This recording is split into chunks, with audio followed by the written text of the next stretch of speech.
Hey guys, welcome to the Conscious Flow podcast. We're your hosts, Kevin and Marley. Hey guys. Today our guest is Jordenelle. She is a Reiki practitioner. She's got a 6-figure brick and mortar store. She's sold over 100 Kangen machines. We're super excited to talk to her today. Jordenelle, thanks for coming on the podcast. Yeah, thank you for having me. Yeah, I'm really excited to be here. Marley and I have known each other. I was reflecting back because we met each other for the first time, like literally down this road. But we've known each other in this lifetime, I feel like 8 years then. Yeah. Yeah. And you're also 7 months pregnant. Oh yeah, and I'm 7 months. I'm 7 months pregnant with my first baby. Yeah.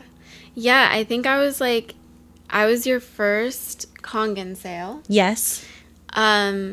And you also attuned me to, and I'm sorry I'm like at a weird angle right now. I think I need to angle this sideways. That's good. We are sharing a microphone, me and Kevin, so this is a new concept. Anyway, so Jordenelle, you attuned me to as a Reiki Master. How long ago? Do you remember?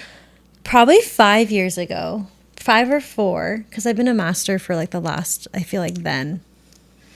Okay, so, and that was the day after you got Yes. attuned. See, like, I had no idea. Oh, I yeah. didn't know It's that you had, fresh like, off the just press. gotten... That was like a lot of firsts. Like you're the first Kangen machine sold to her, and then also her first Reiki attunement. It's really special. You've been, like, my mentor in a lot of ways, and also, like, best friend, and like, everything. Like, I feel like I've learned so much from you, and we've also been, like, on this journey where I feel like I've been able to, like, be a person that you can, like, be your first Reiki attunement. Like, it's just been a journey. So, yeah. Yeah, it's really crazy because I was just talking to them. Her sister and I were in the same sorority. So, like, there's just so many reasons. And she was also my first client, you and Rocky, Whoa. when I had my 7-day chakra course. Whoa. Okay. I totally forgot about that, but that's how we first connected. Yes. And also, yeah, my first Kangen sale, which happened like a month after I got my machine. Okay. Yeah. I didn't pitch her like anything. It just was like so organic. And I feel like, yeah, like the first energy. But also, I feel like for me and Marley, our connection was so. It's like, even though like months go by, when she's like, I've been gone for 13 months, it just like, it's like that friendship where you just pick up where you left off. She's also the first person that I was able to talk about like being from the stars with and like being galactic and like actually someone who embodies it versus being like the more of the woo-woo energy of it. I feel like Marley's like really grounded cosmically. And I feel like we've helped each other a lot, like decode like who we are and souls and oversouls. And like we've had so many conversations that's been so illuminating of just like stuff you don't read in the books. And decoding like the truth of like a lot of spiritual, like we were talking earlier, just like who Mary is, who Jesus is, like who Magdalene really is, and like actually having each other to decode that, because I feel like when Marley and I are together, we have like the truth in the water body, which is how she does her past lives. So I feel like when we're together, it like activates this like pool of truth. And we like get so many codes, like the well, like drinking from this well of like wisdom. And every time we're together, it's like epiphanies have just like unlocked like organically. Yeah. So that's why I'm like so thankful for her too, because it's like, and it's always like equal energy exchange. Like it's never like, and it's nice to have a friend who's like similar conscious, but you're not forcing it or trying or anything. It's just like the consciousness is there and organically. It's like you'll say things that I've already tapped into or that are like just on like the tip of my tongue or that I'm thinking and I'm like, whoa, this is crazy. Like like soul sister, like we're just like on the same wavelength. So Yeah, and like we should talk about the Galactic Beings too, because like Marley was talking about them when we first started dating, and then it was cool to see like somebody else saying the same exact thing as her. So yeah, like, do you guys want to talk about like where you guys are from and in the galactic world? Oh, I feel like I feel that most people on Earth that at least I connect with are definitely, I feel like we are all from multiple places and dimensions and times. And like Marley uncovered, so she helped me uncover like just how she just like validated that, because like my starseed awakening was kind of like tough, you know, where you kind of can feel alone and you start to like connect to like Arcturus and Pleiades and Andromeda and Mu, and then you start diving into galactic war, and then you start just diving into, you know, you being a healer on other planets, and then why you're on Earth. And I know for me, I felt like a victim for a long time, being like a physical body when I feel so galactic. And I know Marley has like similar experiences with her being so sensitive and everything, and just really learning how to ground as a galactic person is hard, and also can be really lonely. And I feel like we've helped each other a lot with that. And so anyone here who like feels connected to the stars, you don't really, that's like the biggest message that I feel like they always kind of tell me to share. You don't need like validation from anyone else that you're from another planet. Like if you connect to the stars and you feel connected to the cosmos, then you are. And then the more you like, if you want to learn like where you're from, just start looking at the stars. Like actually just go outside and start looking, and then asking for that connection and that consent, because it'll come to you organically. Like the first star system that I connected with organically was Arcturus about 12 years ago. And I was literally in Pal's bookshop, and like a book flew off the shelf. Wow. And it's called We, the Arcturians. And I was like, okay, cool. I read this whole book. It was like 500. I read it in like one day. I was in nursing school. I lived like kind of by myself at the time. And I read this whole book, and I'm not someone who reads a lot, but it was like, just like, it's like I like inhaled this book. Like it's like a channeling. So essentially a channeler is someone who channels stars, people, whatever. This person channeled the Arcturians from New Mexico, and everything that they were saying was so true about how Arcturians are, about their schooling system, about birth, about food, about education, about consciousness, and everything that essentially that Arcturus is like.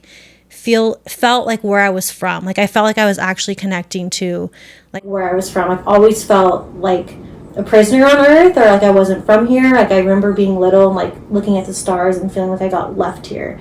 And so reading that, the Arcturians are like connecting with me. And then that same night, literally I went into a trance, sober, and there's 3 blue beings like and they were like holographic. Like I feel like when I saw aliens for the first time, like they weren't like physical like this. It was very like light crystalline structures, and they just started taking my DNA out of my body and like ripping it in half and then replacing it like with gold. And that process like took until the sun came up, but it was like quick. Mm-hmm. And then I remember I was like, what just happened? And I like was trying to deny it and act like it wasn't real. But then I looked in my mirror, which was facing your bed, which you shouldn't do, but I didn't know that back then. And there was 3 fingerprints on the mirror, and they were like pointy. I have a picture of it on my phone, like telling me that what just happened essentially happened.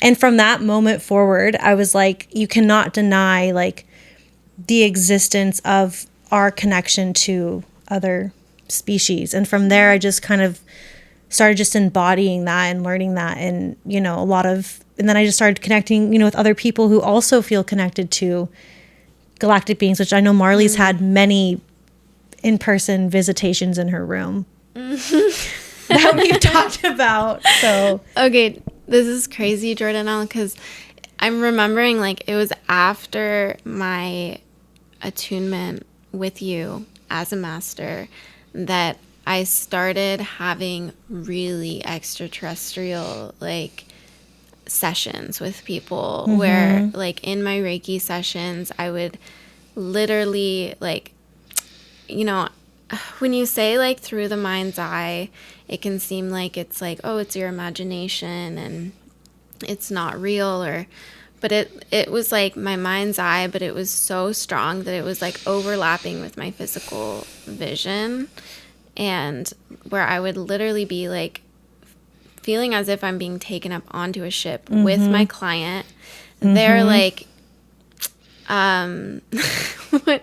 they're like, it's like a distant, like I'm thinking of like my first session after getting attuned as a master, and this girl was like, it was a distant session, and I just saw her being taken up. My hands were on her energy center, like I think it was on her head or something, and I was just seeing her being like taken up onto a ship, and I just saw the face of this like blue avian type being taking up my full field of vision, and I'm just like feel as if I'm on this ship, but I'm also sitting outside offering this energy healing. But it was like this overlapping of vision, and it felt very real. And she had this like blood transfusion happen where they like replaced the blood. Well, they did. It was her blood. They were taking it out and crystallizing They're it. cleansing it. Yeah, like centrifuge. Through these like... It's like a centrifuge. Okay, I've seen that. What is it? A centrifuge we have now, modern day. It's you literally take it out, you take blood out of the body, and then it spins it and purifies it. Okay. That's what I was I've seeing. seen that in sessions too. Yeah. Okay. So, yeah. That's crazy. Yeah. So, like, yeah, that's what I was seeing. And then after the session, I talked to her about it, and I was like, yeah, so I was seeing you taken up on the ship. I was seeing your blood being, cleansed. And it felt like a bloodline purification kind of thing, like karmic rebirth, I guess. I don't... we could go deeper in... we could go deep into so many topics here, but like the point is that like she was like, I was really curious like what was happening on her end. And she was like, yeah, I was asleep the whole time. Because it's surgery. Right. And like it also confirmed to me that like, oh, she really might have actually like full body been taken up onto a ship. Yeah. And like... Well, yeah. So I received some of your Reiki healing work, Jordenelle, and you helped me with like I had this fluid in my heel, and so you were doing this galactic. It was galactic. Yeah, you had like Reiki. an object in there. Okay. Yeah, and so like sometimes people ask me, like my mom or my friend, they'll be like, what does Marley do? And I tell them she does Reiki, and then they're like, oh, well, what is Reiki? And then I try to explain it, and then they like still don't get it, and I'm like, well, it's like this energy healing. And do you have like a good like brief explanation of like what I could tell people? For like regular people? Yeah, like people on the street, like if you're like just Reiki talking to anyone, and then Galactic Reiki. Yeah. Oh yeah, like that's what I call my Reiki is Galactic Reiki, because I'm like, this isn't just Reiki, we're working with galactic beings. But like, yeah, what would you so if I were walking on the street, and because I've attuned over like 100 students, so the way that if someone just knock on this door and like ask what Reiki was, and I don't know anything about them, definition, Reiki is just universal energy. Reiki just literally means universal energy. So essentially Reiki was founded in 1922 by this old guy, Usui, who went into Mount Karuna and sat in a dark cave, and then these symbols appeared on the wall. And he was like, this is why I'm here. I have to tell the village. And so he gets out of this mountain. He was fasting, and it was in the dark, and all these things, and he essentially is running down the mountain. He stubs his toe. It starts bleeding everywhere. And he goes, I'm going to use those symbols that I just saw. So he draws the symbols into his palms, and he puts his palms over his toe, and his toe heals before his eyes. And he's just like, I got to share this like with the world. And so essentially from there, he created clinics all over the world. People lined up to see him. It was insane. And so basically Reiki is just having the ability as a being, which he says that everyone's born with Reiki because it's just universal energy. But Reiki is actually to become a Reiki practitioner, you get attuned through a person who's also been attuned. And so I'm 7th generation from the founder, and then Marley would be 8th. And so basically Reiki is just, everything is energy, right? Like that's not woo woo, that's science. So another thing about me is I actually have a bachelor's degree in the science of nursing. So I used to be a registered nurse. So I have I've done hundreds of autopsies. Like I've literally been inside of bodies. Like I have like the book smart, like the book side of my brain. Like I've read anatomy books for fun, right? So I have like the left brain with the right brain of like Reiki. And so Reiki is just literally being a conduit for universal energy. Galactic Reiki is someone who I believe is connected to the stars, but also has the ability to tap into universal consciousness from the stars. So it's not that not everyone can do it, but those of us who are encoded and who have been, or I believe that all time is happening now, past, present, future. So if you've had a quote past life, or maybe it's a future life on another star system, right? That you can access that timeline because everything is stacked. Like that's also quantum physics. Like everything's happening right now. Mm-hmm. So if I was a surgeon on, let's say, Arcturus, because I was, then I can tap in and access that energy from that planet and from that place. And so what Marley was saying with the ship is very common, and that's where Reiki can get woo-woo, where I don't feel like what we're doing is, quote, Reiki. And I've kind of gone back and forth with using that term. But essentially, Reiki is just someone who is a channel for conduit for universal energy to flow through you into the person. It's not like my energy. It's just the energy that's all around us, the breath. And you are a master channeler. And that's where the water comes in really well, because when you're drinking living water, you are clearing your channel because it's full of hydrogen, and hydrogen's the first element on the periodic table. So like they say, hydrogen's like the breath of God. So you have a clearer channel to channel Reiki. So when you're pairing it with living water, then your channel is clearer, and then you're a clearer channel to be a more like powerful conduit, essentially. Wow, yeah, that's a really good definition. Sorry, it's kind of long. Oh, no. Okay, so... I could talk so much about it. Sorry, I didn't mean to cut you off. No, go. Yeah. Like, I want to talk about living water. I want to talk about Kangen water, but I feel like there's so much to also just, like, bounce off of with that before we dive into the living water, because I think that's going to be really important. But, I kind of want to like circle back to like the cosmic surgery thing, because I feel like that's really hard to explain. And when I've done healing on people, it's hard to explain because you don't really know it until you experience it, and then they walk away and they're like, that felt surgical. But like Arcturians specialize in surgeries, and when I'm doing cosmic surgery on someone, I'm not the one doing it, because I specialize in like the water body and like working with the emotional body. That's my like cosmic origins. And so when I'm doing like healing on someone and they need a surgical procedure or something, I call in the Arcturians, who are part of the Galactic Council of Light in conscious service to the light. I always say that because calling in a group of beings in general, I like to be specific. Calling in these beings who are in conscious service to the light, or whatever. Like, just because you don't want to call in all humans, like everyone has different. Well, there's polarity on Arcturus, right? Like, there's also like how there's, quote, negative humans. There's also negative Arcturians as well. Right. 70% positive, 30% negative.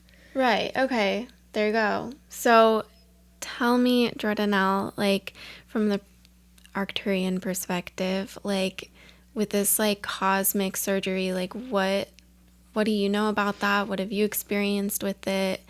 And I just want to know. I have done so many surgeries at this point that it's undeniably true. And I believe, like, similar to what Marley is saying, like, it's not you doing it. And so a really good practitioner like Marley is really removes the ego and the I. And that's why I believe we're able to actually bring down such consciousness, because we're not making it about us. There's a lot of people, I believe, in our industry that are very egotistic, and they're very like, I'm the healer. And I think that when that ego takes over is when you start to channel the wrong stuff. So I think that the true channelers of the galactic origins of light are coming through, Marley being one of them, and there's a lot of false stuff. So I also want to just preface with like, if you've been on channelings and you don't feel it's aligned with you, like even with what we're saying, take what resonates, leave the rest behind, have discernment with everything that we're saying, because this is just our experience. But with surgery, essentially, it's like I said, like, so this is like a realm, right? This is what we can physically see, but I believe that everything is stacked. So Arcturus is just like a higher dimensional frequency. You can literally see the star system, so it's not totally that far away. And what's happening is you're co-creating a surgical room, right? So I can give a few like surgical examples. I've had a client who came to me and he got diagnosed with lymphoma, and he's been seeing me for years, and he was like, I want to see you every week for 6 weeks before I start chemo. And I'm like, that's kind of like a big, thing. Like, that's a big thing. Like, that's a lot of pressure. He's like, no. He's like, it doesn't work. There's no expectations. And so he had lymphoma in the stomach. And every single week, what's happening, it's like and another thing that's really cool is a lot of people that come to me, I'm letting them know that we're doing surgery. It's not like this hidden like thing where I'm like hiding it. I'm like, okay, well, like this is what I see happening. And I feel like we're going to be sucking out the cancer of the lymphoma in the body. And so literally it's like you are witnessing surgery, and I've witnessed surgery as a nurse. So it's like I have an easier understanding of how the human body works. And so for 5 weeks, we cut open and sucked the cancer and lymphoma out of the body. And after the 5th week, I was like, I think you should go see your doctor. And he, like, I felt like we got it all out of the body. And he didn't come the 6th week. And he called me and he's like, I don't have to do chemo.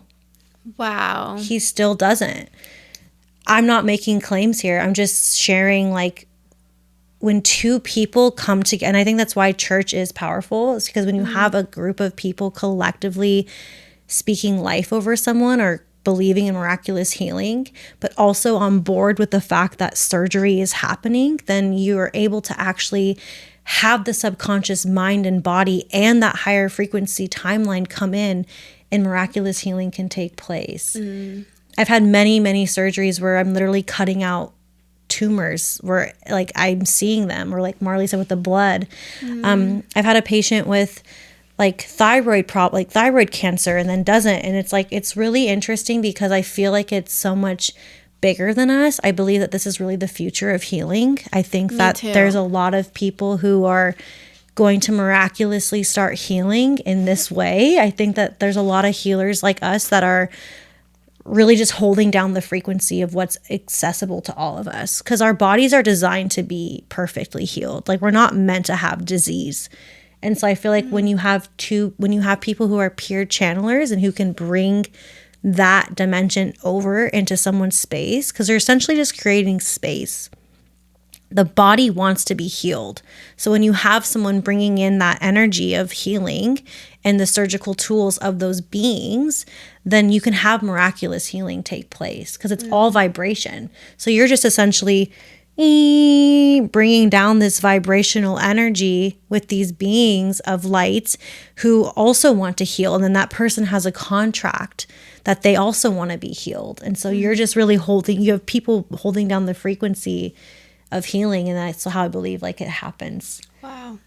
Like in a summary. Amazing. Yeah, it's amazing that it's like healing cancer, and when you were doing the healing, I felt the fluid coming, being extracted out of my heel.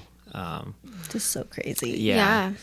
And then now it's distant. So that's also when it's wild, when it's distant. Right. That's the other crazy thing about, because I'll be explaining like, well, Reiki does, or Marley does distant Reiki, and people are like, well, how does that work? But you literally, like, I was just laying there and you were doing distant Reiki, and it wasn't over the phone, but then you called me after it was done and explained what happened. But I could feel like the goosebumps and like energy in my body, while the distant Reiki was happening. So Yeah, and like That's amazing. it's really wild because like what initiated me into it was got attuned as a master. Obviously my sessions started to get crazy, but like I was performing it on myself. Yeah. And I was actually at one point I experienced like replacing every organ in my body, and like I was like, is this okay? Like, is this all right that I'm doing? And I had this just, I would see the organ go black, and I was like, okay, this needs to be replaced. And I could really like, they've shown me that it's like going through the liquid body or something. We have all these bodies that overlap with each other. They don't need to cut open the skin. And actually there's like, I think there's even like surgeries that can happen. Okay, we'll go into this later, but anyway, they don't have to cut it open. Like they go through the different bodies, and it's way less invasive. Yeah. But it does feel like something drastic happened. Like I would feel this like as it's happening, this almost like, okay, my organ, like, and I guess my galactic beings that I work with, they really wanted me to facilitate it. So they wouldn't do it unless I was like facilitating it.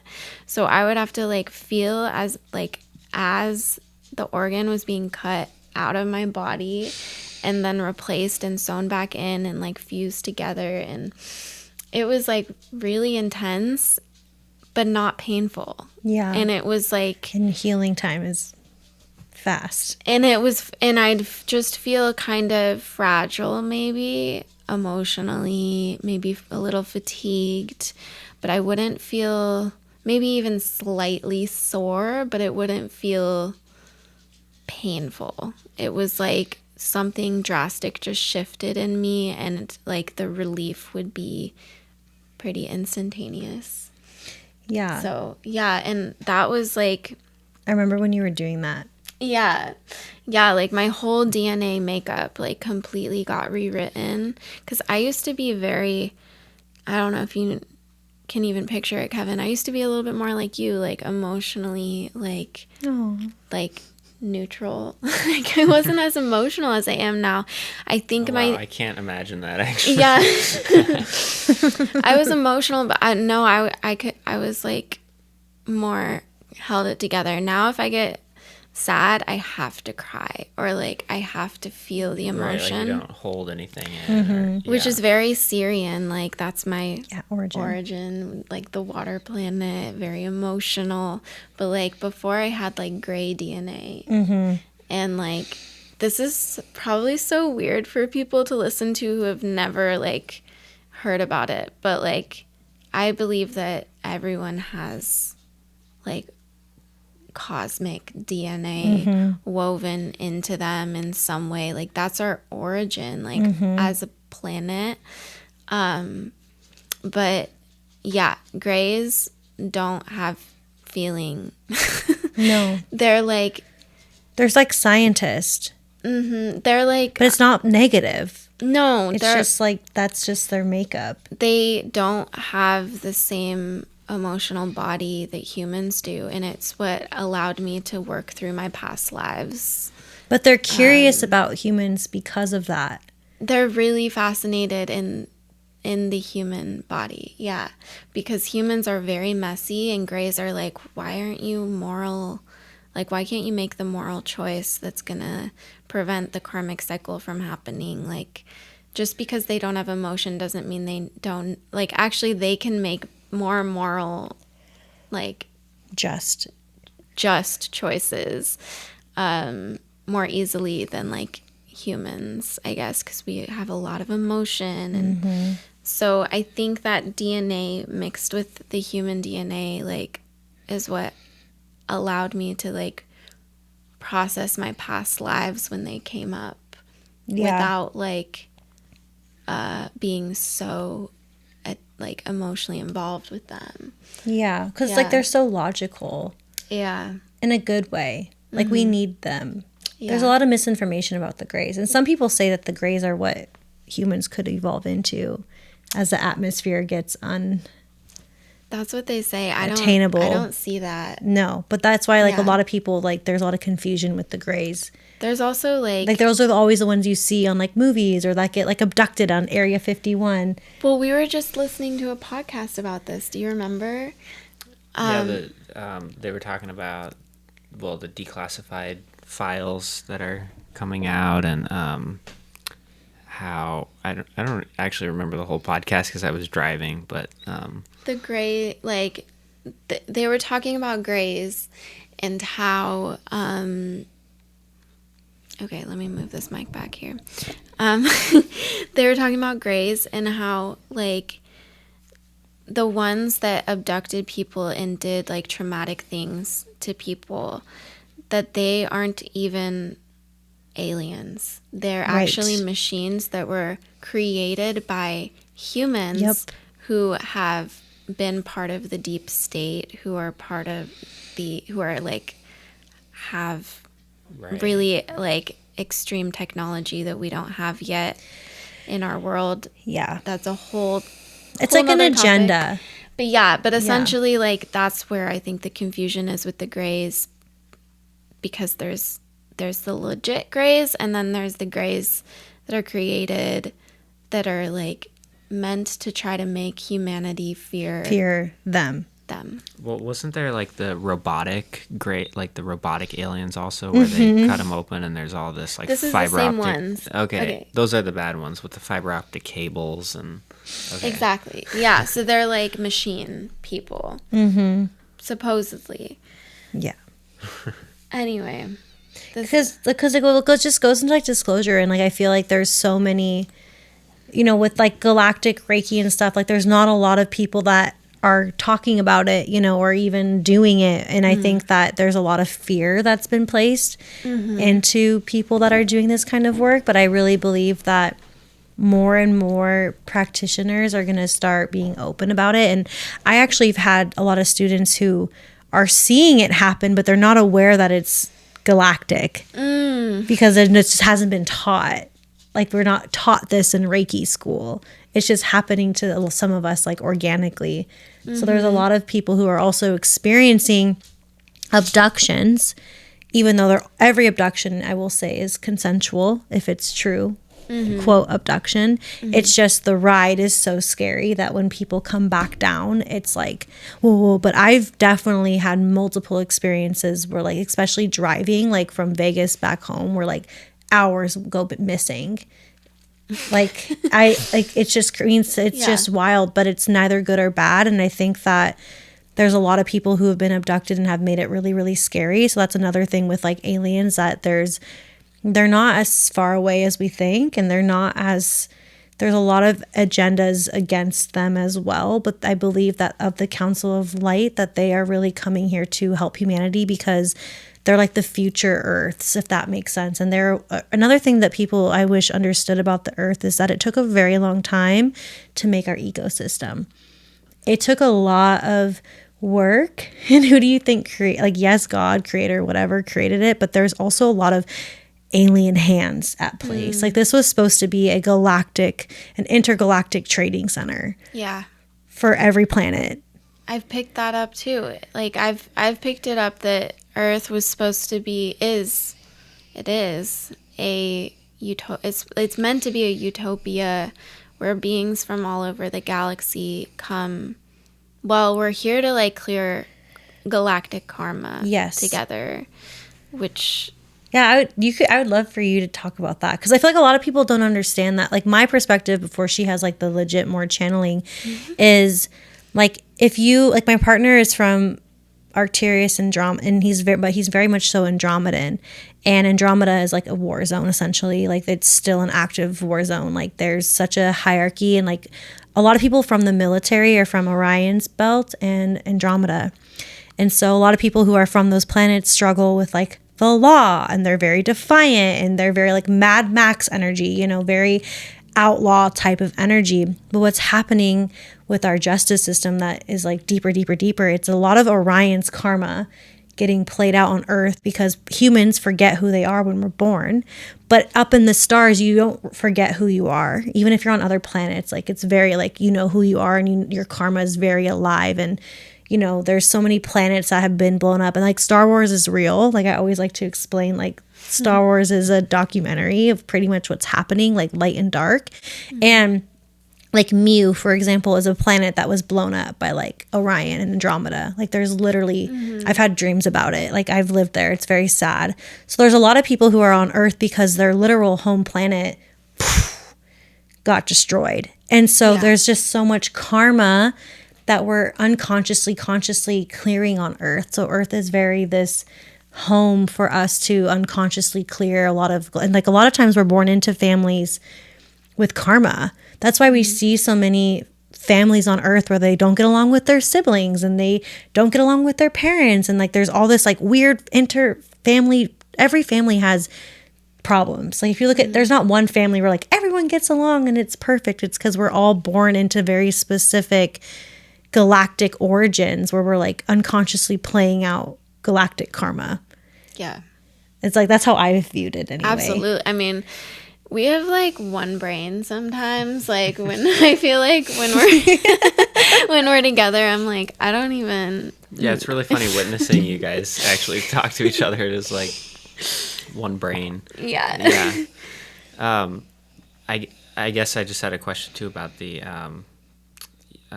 just clearing that karma and stuff. Is there a point that that families can all get along, or is that just part of the? Because I feel like there's a lot of families that don't get along, and is that just part of it, or is there a way to clear that, or is it meant to be cleared? I mean, within my own family, it's definitely like a conscious decision. Like when my mom and I sat in the Amazon, did ayahuasca together, she finally like saw me for the first time, and then was like, oh my God, like I'm not from Earth. So I feel like it takes the people to have the awakening within the family. I think that there's specific black sheep in the family that like are there to, because I talk, like I'm very blunt with like who I am and where I'm from, and if you don't resonate or agree, I'm kind of like, okay, we don't need to be like in each other's lives. I'm a Taurus in that way, where, and it's not in a mean way, it's just like I think that there's also people who are just designed to, in our family, that are designed to like almost keep us from waking up also. So I think like there are some people who are, I believe, are just literally like placeholders, and who are just playing roles, and they're just but then I think that there's people like us who like facilitate the awakening if people desire to wake up. Yeah. I think that in my own family unit, I mean, my mom and I have like a very awakened, I know Marley and her mom too. It's like with consent. And I think that the people coming in with having kids, it will be awakened. You know, me and my partner are both awakened, and then our child, and vice versa. And I'm trusting that we're not going to keep past, like I've been told that my baby's like kicking, like there's no karma moving forward. It's like, I feel like my baby isn't coming in with like all this karma and like all this ancestral trauma and all these loops and stuff, because I've been consciously clearing it for the last like 12 years. Right. So I feel like there's like a new wave of generations of these kids that are like looping. I'm the post-karmic energy where we're not looping, but I feel like you can heal within your lineage, but I think it just depends on the level of consciousness and like consent. I mean, they have to be willing, right? To like you can't force your family to wake up or like to want to heal. Waking up can seem like also a weird word, because people can be like, oh, I'm more awake than you. And it's like not that. It's just like you can't project that onto someone if they're not willing to like grow. And I think that's also a huge part of like our journey as light workers and being the first to wake up. Like, if you're listening, you're probably one of them. And like you can't like force anyone to like go on that journey. And like really I think is like been my lesson has been learning to like let people go.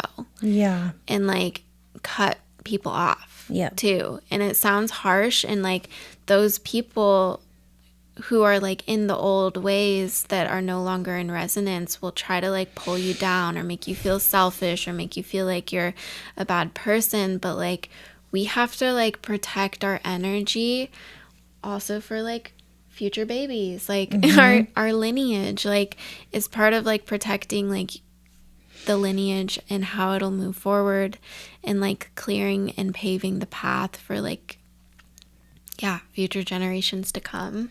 But like you have to like be willing to like say no to people and quit doing things you don't want to do. Like I quit going to family events that I don't want to keep work on. I don't want to keep talking about like what is going on like on the TV or with the news or things I literally don't care about. Like I don't know I don't know if it's because ever since turning 30 is when it really started to shift. But then again, being pregnant, like you get to this place where you're like, this conversation does nothing for me consciously and I don't consent to it. And I literally just like don't engage in it anymore because it's like a waste of your life force. And that's something that feels really like mean, especially I'm like a old people pleaser. I'm like a people pleaser in recovery. And I've come to this place where I'm not pleasing anybody by being fake, because the more you engage in conversations that are not of resonance of you, the more you're creating ties with these people and frequency, and you're exchanging energy, and you're like, where is it going? And I feel like the more you can have conscious conversations and the more conscious people can come into your life. And what Marley was saying with like saying no and letting people go, there are people in your life that you're holding on to are taking up space from a very aligned friendship. You can only have so many like conscious connections in your field. And so if you're holding on to these people, they also could be projecting old versions of you onto yourself when you're really trying to shift into this identity. And a big part of like quantum work and quantum healing and manifestation, all these things that I always teach a lot of students, it's like when you're holding on because you're attached to that, but you don't even resonate anymore, you're doing a disservice to them too. So I feel like when it comes to family, like my mom goes to them and I don't go. Right. So like how do you like if your mom invites you to something or family invites you, they don't. Okay. That's the craziest thing. Like they just like there was never like a closing conversation. It was just kind of like it all started like a lot like with the pandemic. Like I was very on the opposite side of a lot of people. So that I think a lot of families kind of like got ruptured. But I just don't fold on when I really believe in something and I believe that something could harm somebody. I'm not going to like fake act like I'm okay with it and like consent into that timeline to like keep the peace. Yeah. Anymore. I used to be, and it's different. I own a store, so obviously you're when you're in the public, it's not like you're like fully disclosing all of your beliefs onto people. But when it comes to family, like it's interesting because I feel like me leaving different family groups has actually illuminated a lot of like the darkness within the family, and a lot of family that like collapses and stuff because it's like I brought a certain frequency to these events. But it's like, I'll see these people and I have nothing to say. Like, there's no, like, resonance anymore. Do you feel like, are you connected with any family that you feel like, how do I say it? Like, maybe are in an awakening process at a slower pace? Or like in a different timeline, but it doesn't feel dark and toxic, you know what I mean? Like, like I feel like there's also connections that are, it's almost like you're here to like uplift, I don't know, your bloodline too. So like, what is that? Because I know a lot of people feel that pull of like where does that line get drawn where it's like you're here to also like bring healing to your bloodline, and we get like magnetized to people who share the same blood because like we share the same like cycles. So like how do you know when it needs to be like cut off? Especially with family. I think that's like where it can get gray for a lot of people. I think with family, for me, it's like if there's a consistent negative projection onto you for your life decisions and who you just naturally are becoming, it's like a no. Like when I quit nursing and I stepped into like a Reiki practitioner, like my whole family was like so offended by it because I wasn't like upholding this role or whatever. And I was going into like I remember one of my family members like asked for distant healing and like just to like support me. Yeah. You know what I mean? And like I just remember being like so like excited like that they were open to it, but it was like a joke. Like it wasn't like sincere. And I just remember being like, okay, like, you know, I'm just going to keep staying. And when you're first starting energy work too, it's already vulnerable. Like it's not, I would say no one really chooses to be an energy practitioner. Like I used to be a registered nurse. Like I literally, like it did not make sense. I just quit and went into full-time energy work. Like there was no like, I'm going to do energy work full-time. It just, that's not what happened. And I think that when your identity changes, your family like kind of just like shifts how they view you. And it's very illuminating who supports you and who doesn't. Yeah. And I think for me, I'm also dating someone who's a little like out there and kind of unplugged and triggers people by just literally existing. And so my family started getting really triggered by Dane because he's not, he doesn't fake who he is. He like says what he thinks. Yeah, and he doesn't filter like so. Like my Yeah. family has a lot of like corruption in it, and he calls it out, and he's not gonna like fake this role to make people comfortable. And so like I think having a partner like that taught me too to like not do that, and kind of showed me where I was still doing that. But I think it just organically happened for me. It wasn't like a cut cold like energy. It was more of like I just quit going to these things while my mom still does, but I like don't have desire to. And then I feel like with the family though, like some of them have came back to me and asked questions. So I think when you are consistent in who you are and you stand up for yourself and you hold your ground and you are consistently this person that you say, and it's not like a phase, then the family can actually come back to you and like there's that space for that because you've been so consistent. And then they also start to wake up because like you said, it like ripples in. But I will say that I have a very, very, very solid soul tribe where they feel more like family than my blood. I do have like a few solid blood members, like my mom and like my dad's mom, but they also see me and they've never tried to like alter who I am or make me feel bad for who I am. They actually like embrace it and allowed it. But having soul family has helped me too, because I'm like, oh, this is what family should feel like when it's just conscious and it just is. And it's like, it's like soul tribe is what I call it. I think when you start to meet your soul tribe, you start to feel less about like having that blood family connection. Yeah. That's beautiful. Yeah. I want to talk to you about Kangen water because I have so many questions. Oh, yeah. And like you've sold over 100 machines and you sold Marley her first machine. Marley and I have been drinking the water for a while now. And yeah, like how would you explain, because I feel like even still I don't quite understand it all. How would you explain like what is Kangen water and what's the difference between a Berkey filter and a Kangen machine? That's a good question. And yeah, and then how is it implemented in your store that you have? Yeah, it's a good question. So Marley's had her machine for 5 years next month. No, exactly. Yeah, she's had her machine for 5 years next month. So essentially, Kangen is just what the company Enagic calls the water. Kangen just means return to origin. So that's another thing. When you start drinking the water, your bloodline comes online because your memories are in the blood. So you also filter out of a lot of people because your body becomes alive again. And it's interesting. You're not holding on to karma. Like it clears karma like crazy. But the scientific part about Kangen is it's a little machine. They have one on their counter.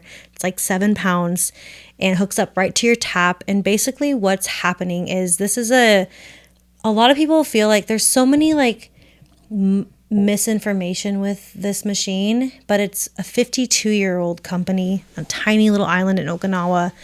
And how the company started was these machines were in the hospitals at first. Like they were only used in hospitals. And Mr. Oshiro, our founder, who's like 87 years old, who plans to be like live to be 150. He's so healthy and vibrant, like being in his presence. It's also really cool to work for a company when you like the CEO and it's like just wants to help the whole planet. It's a really cool company to work for. But basically, he was like seeing profound healing in the hospitals, and he was like, these machines should be in homes.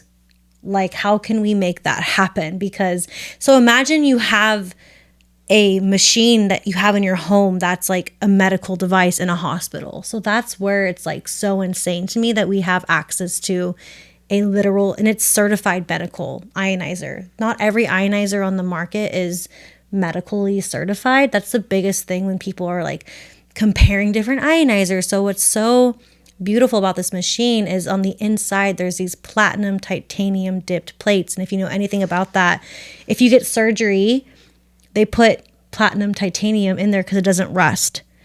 So our machines never rust because it's platinum titanium plates. And what I mean by plates is there's these plates inside the machine. The K8 has these 8 plates.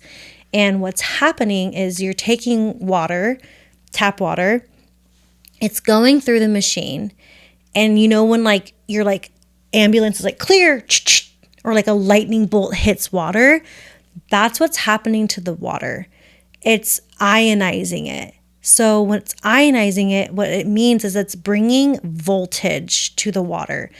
The pH is a byproduct. The machine makes 7 types of pH, but the drinking water literally has a negative charge, which you only have a negative charge. Like the ground is negative 20. Ocean has a negative charge. Fresh fruit has a negative charge. There's certain, vibrations that have negative charge. It takes a negative 50 millivolt charge in your body to make a new cell. So it's required to healing. So basically the machine is bringing the water back to life through these titanium plates. And it's also making the molecular size of the molecule smaller. And because the molecule size is smaller, we're able to absorb it. So because it's smaller in size, the blood-brain barrier can actually absorb it. So that's why people will get like a head high sometimes when they drink the water. Or there's so much studies on like Parkinson's and Alzheimer's and strokes and seizures. There's a really good documentary called Your Brain on Water by Dr. Corinne Allen. You can like link this below. And she's a doctor who literally studies the water with like all these different brain elements, because most water is like, think of it as really big and it can't go into the cells. And the body has cells, and there's a charge on the outside of the cell that's positive charge, but you need a negative charge to open the cell. So if you ever drink other water and you ever feel really bloated, it's because your body literally can't absorb it. So when you drink Kangen water, ionized water, or electrolyzed reduced water, living water, there's so many words for it, the cell actually opens up because it's a negative charge. So it's like a lock and key. And that's why people detox when they drink the water. Like they literally detox. Okay. So I have a question here that's coming up because, like, I think, how do I put this into words? I'm thinking about, why is it that this water that goes through this machine and it gets restructured and all these things, why does water have to be restructured? What happened to our water? Is it pollutants? Is that why? Like, why doesn't it have a charge in the way that maybe our bodies need it? Because I know also the woman who started the Wake movement that is, what is it? It's our upline, basically. The people who sorry, I'm losing my words Jilly? right now. Jilly. Yeah. She talked about going to different holy water or spring waters. There's 8 in the world. Okay. And they have the same Yeah, charge. and they have a negative charge. And so it has the same properties. So it can be natural. It can be, yeah. And why is this not all over the world? Like naturally occurring? Naturally. And do you believe that maybe at one point it was naturally occurring all over the world and something happened? What are your thoughts on that? Yeah, one of the places that is really famous is like Lourdes, France, which is in the Bible. And like people line up. If you guys know about Lourdes, France, people literally ship the water to their house and all those things, and like there's no charge when you ship it, but like it's like this healing well where people are going there. They're lining, like you should look it up online, Lourdes, France. Hundreds of people every day are lining up to drink this water. And they're having miraculous healing take place. Cancer, heart disease, Alzheimer's, like autism, like literally all these crazy testimonies. And it's... Is that happening today? Yeah. Like, wow. Yeah, it's Lourdes, France. It's like literally like in Virgin Mary appeared and then the water started coming out of the ground and it has a negative charge, which is what our water makes. So it's literally you have holy healing water on a box in your counter. I think it used to be like that? Intuitively, yes. I think that back then, especially when it was like Lemuria and Atlantis times or like Garden of Eden energy, I believe that all the water had a negative charge. I believe that through nuclear waste, through pollutants, through human behavior that we have. And another thing is a lot of people are drinking recycled septic water. So that's like you're not going to have a negative charge from that. I live on a spring and sometimes my water will be like a little negative, like tiny amount. I've tested spring water all over though, but because the pollutants and stuff, it affects in the water. Another thing I want to bring up too is that water is a consciousness as a whole. Like we live on a water planet. And to me, the reason that I'm so obsessed with helping people get these machines is because I'm really working for water. And the more of us that bring her back to life as a consciousness, the more that we can actually restore origin. Because I do believe that we're going to move back towards like all waters being negatively charged. I'm wondering about electromagnetic frequencies too. And also with what's the thing Elon Musk just created, Starlink? I've seen this like grid around the whole world, and I have this just my work is very connected with water, the water body, like all of that. And so I'm really sensitive to EMFs, and I just wonder, because EMFs have really strong positive charge, and I wonder if that also could be along with other pollutants and stuff, but that feels like something that could really create a really strong positive charge. I believe that because it's like bzzz.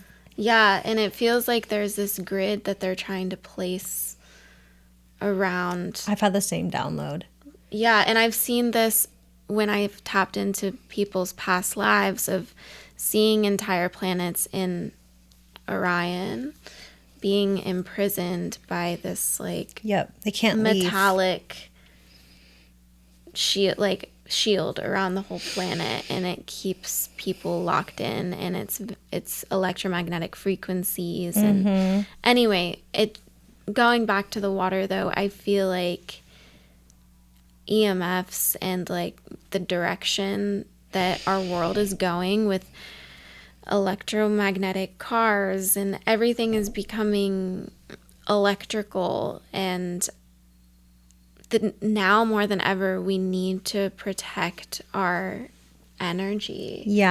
And I remember hearing about Kangen water creating like something around your auric field. What is that?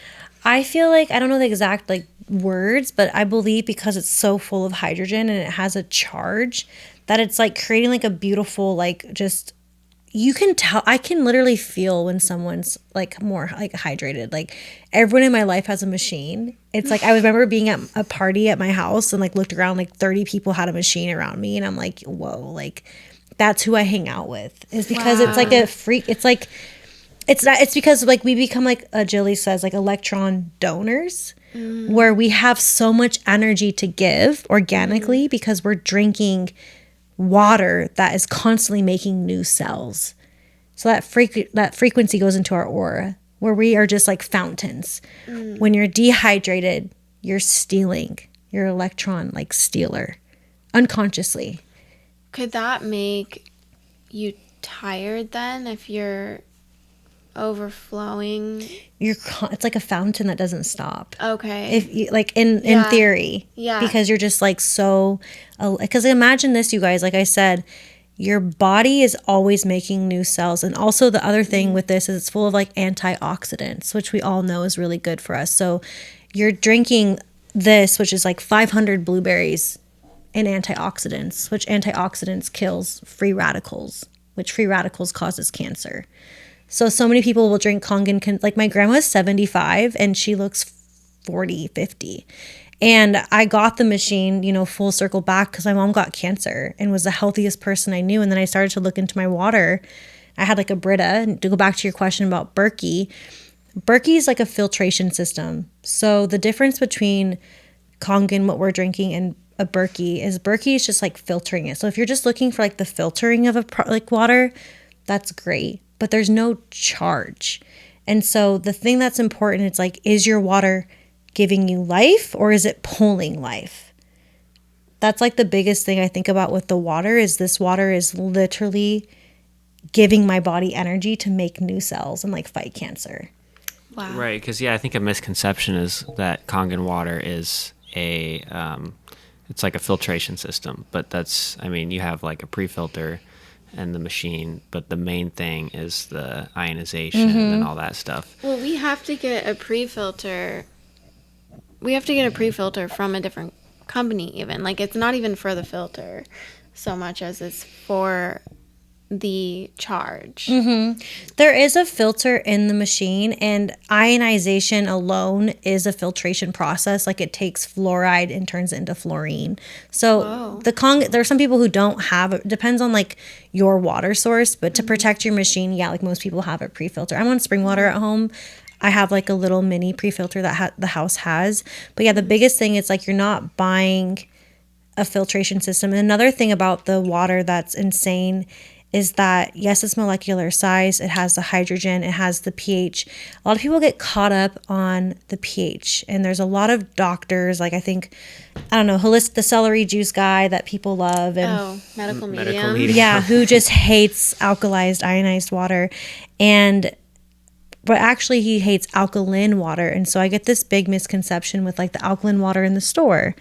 That's actually bad for you because that is just full of baking soda, which causes kidney failure. Right. Like if you look at the ingredients, it has it has sodium chloride, bicarbonate, phosphate. Right. And so it's, essentially worse for you than what you get from the machine is ionizing it. Because the machine is just making the pH by a byproduct of ionization. And if you want to like dive into this, there's over 1,000 scientific studies. I've gone to like 10 water conventions and like listened to doctors who are studying this. And it's not new. Like doctors have been studying like electrolyzed reduced water is like the word for like over like 100 years. Like it's not actually new. It's just when Rockefeller bought our medical system, he called this quack. Like if you've ever seen like the healing map or like the map of the world and like what's coming, like Kangen water's in there. Like we're only 2% of the population know about it. So of course when you're like sharing about this machine that's like expensive, it's going to feel like scam oil and snake oil and there's all these projections. But bringing it back to my store, like I have a store where I literally share hundreds of gallons of water a month, and I've seen firsthand testimony after testimony of like people feeling better from just drinking the water. No other changes. Wow. Yeah. And how has it been going with like your pregnancy, drinking the water? I've had no symptoms, like negative ones, like at all. And I think that I almost feel like guilty saying that because I remember I avoided getting pregnant because I didn't want to be nauseous. Whoa.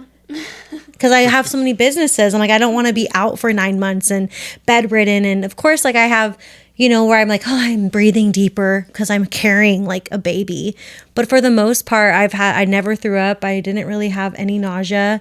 I'm a little more tired, but I feel like good in my body. Most pregnancy symptoms are caused from being dehydrated because women are literally growing life. So bringing it back to the voltage, I'm drinking a fluid that's helping my baby create its cells. And I'm just thankful that my child will be able to like grow up never being dehydrated, because almost every disease and ailment is caused from being chronically dehydrated. Most people start drinking the water and they become like obsessively thirsty. That's like a big thing people will say, like, why am I so thirsty? I can't get enough. It's because you're finally, for the first time, like hydrating yourself like properly.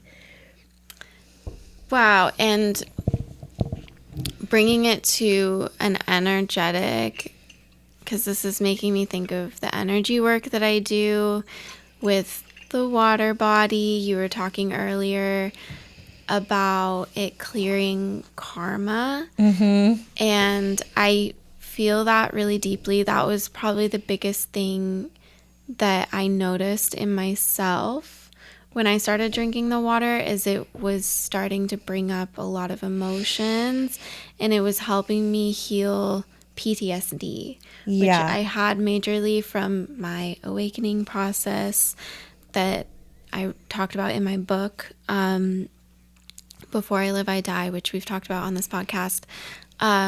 But Yep, it's available on Amazon. okay, Kathy. Recently published it.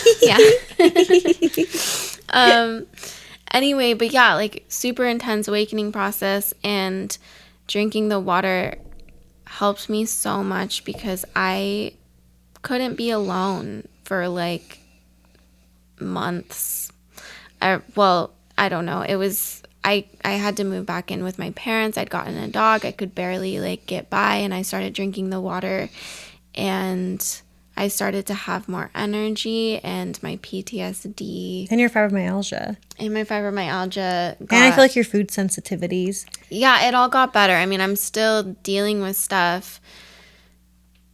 There's still life to figure out. Like, I don't like to say anything is a perfect cure, because there's a lot of people drinking this water that aren't awake to like what it is doing for them. And I think when you tie it in with the awareness of what it can do for you, like nothing is going to be a perfect cure. And that's my belief. I think that with this water, when you are like aware of what it can do for you and you're intentionally drinking it with that awareness, and also tying it into, okay, this is assisting me in clearing karma, because when you're hydrating yourself on the deepest level, you're also assisting yourself in clearing karma, because karma is tied to our emotional body, which I also like to call our water body, which is deeply connected to our it is where we store all of the memories of all of our past lives.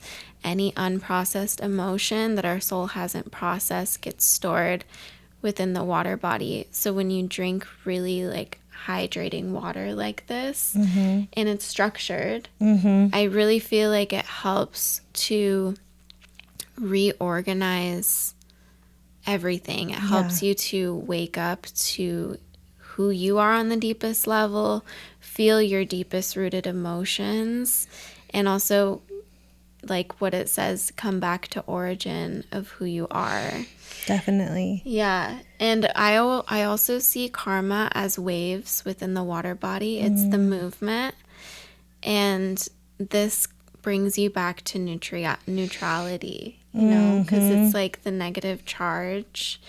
And yeah, so just all of that kind of tying together with the energetic. And I always give people Kangen water during a session. Same. I'll give them like a cup of water because I feel like it helps facilitate the integration process, especially after a past life clearing. It feels like it's kind of like, okay, let's hydrate you so that you can. I always tell them to drink a lot of water after a session too, but yeah, drinking this water is definitely a different level. Yeah, I've like noticed if someone is not drinking the water, then it's like their blood is like thicker. Okay. And their energy, it's like walking through like sand or something. So it actually takes longer to clear the energetic body. When I do Reiki on someone who is hydrated, it's like it could be like 5 minutes, like a sweep, because I feel like the body, like because your body's full of just channels, like we're just tubes within tubes within tubes. Like if you think about the nervous system, the blood, the everything. And so the water comes in, and like she said, yeah, it's not like a cure-all, and I'm never ever making claims, but the water is essentially helping your body heal itself. It's like a tool. Essentially, we're made up of mainly water. And so when you start to drink this water, what happens energetically is it starts to clear the energetic bodies organically and naturally. And many people have an awakening. I quit drinking alcohol. I quit smoking.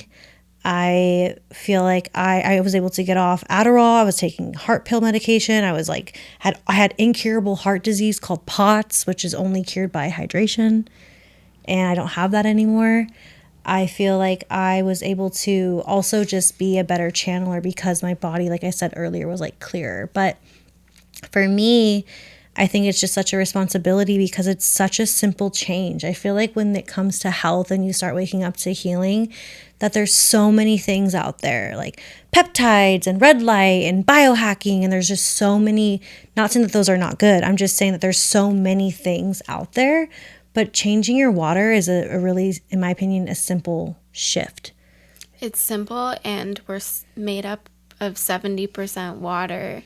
So it seems to me like the most simple but also direct way to completely change your entire genetic makeup. Like your entire it's like when you're going from drinking unstructured water to really intentionally structured water, your entire body changes. And I almost don't even have words for it because it's an overtime process where you almost forget what it was like before you drank the water. It's hard for me to even give a testimonial for it because I'm like remembering, my energy work got a lot more potent because I was able to channel a lot more energy through my body. I don't know.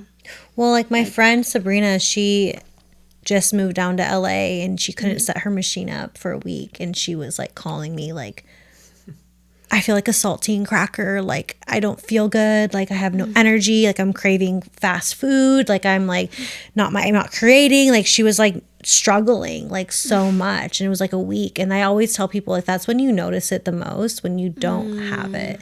Yeah. Well, like we've literally, because we moved to Hawaii and then now we're back in Washington visiting. Well, you guys traveled with your machine. That's how serious we are about it. I know. We took it on, through security, and we lived in like 8 different places in Hawaii until we found our current long-term spot. And so like I was hooking it up, that would be the first thing I would do is I would hook it up at, this new place we moved into for a little bit. And then that was like the priority, and I would go. That was the first thing we do. If I needed to, if it was a weird faucet, I'd go to Ace Hardware. And, but yeah. And then like when I first started drinking the water, the first thing I noticed was like that the water wasn't sitting in my stomach. It just would just kind of be absorbed, it felt like. And then if I would go traveling without Marley and I'd drink the airport water, which is I would just notice like, it would just sit in my stomach,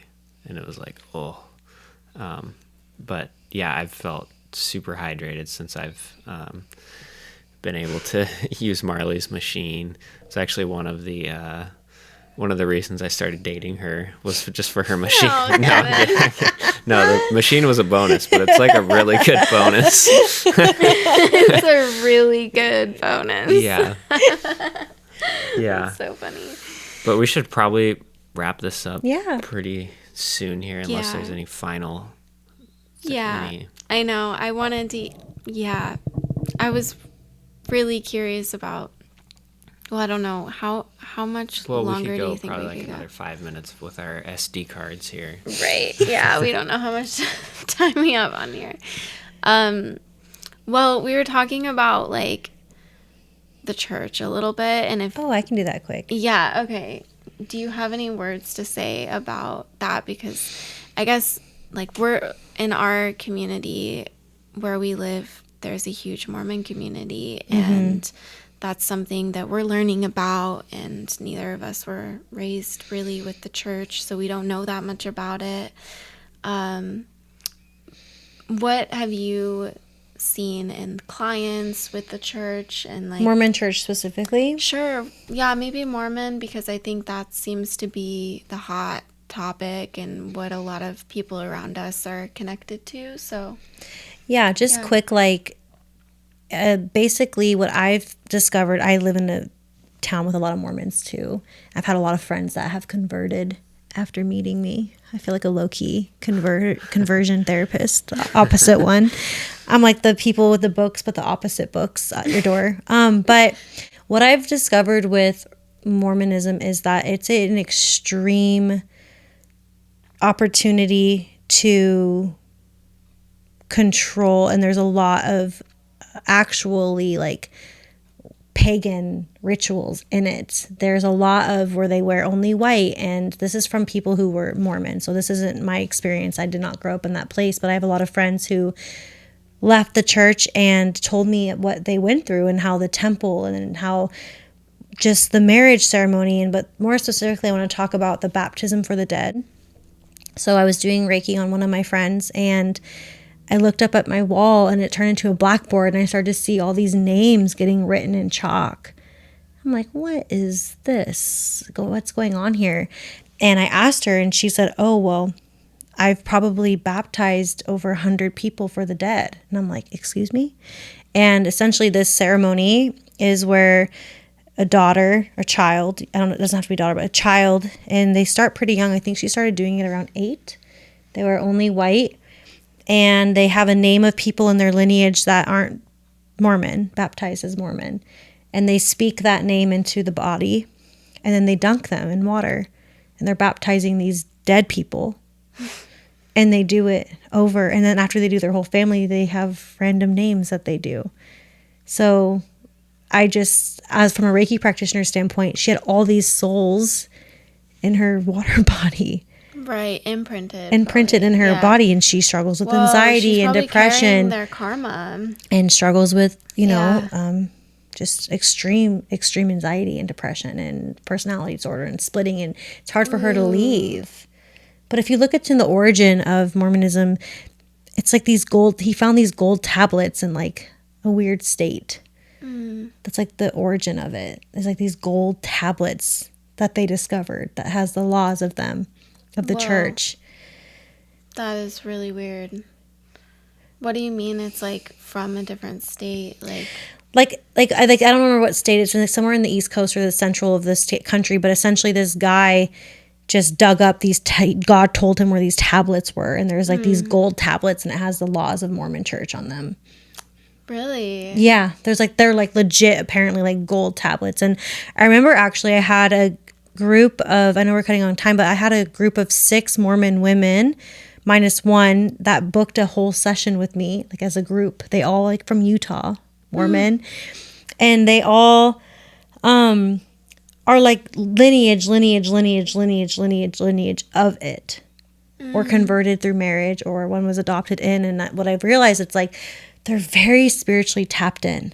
Yeah. So they're not. Like the thing about Mormons that I've discovered is they're like low-key witches. Like they're so and the stuff that they speak in Latin, and they do handshakes and their rituals, and they have to wear certain cloaks and clothes, and they hold hands like this, and they literally do like pagan rituals, like when they get, and you have to reach this level to go into the temple. Not everyone can even go into the temple until you're initiated.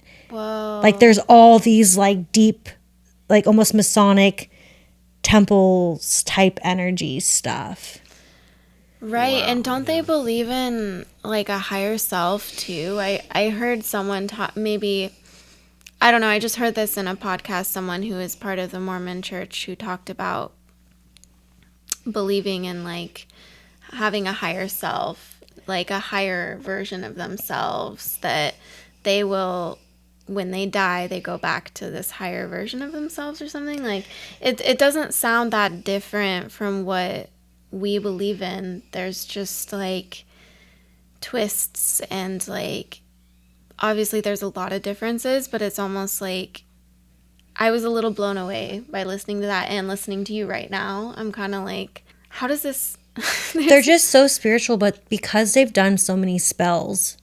right,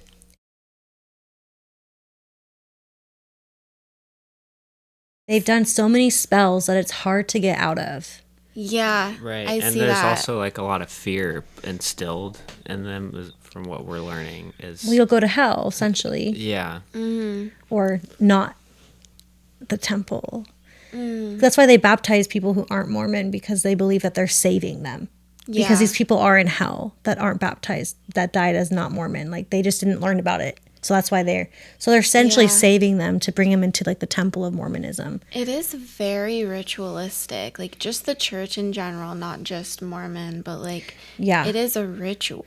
And I always see the Bible as a spell book. Me too. Though even the way it's written.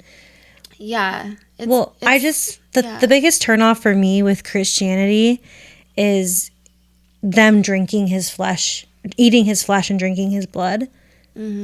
I've never liked that. I think that that's so weird, and I think that we're worshiping him as a martyr when I don't believe that like he died for like our, like I just, there's so much with the church, but the biggest thing that always turned me off was like going to Catholic church, and then like all these kids and people are like drinking his blood and eating his flesh. Yeah. That's so vampiric to me. Yeah. And like dark. Yeah. I don't believe that Jesus would want that.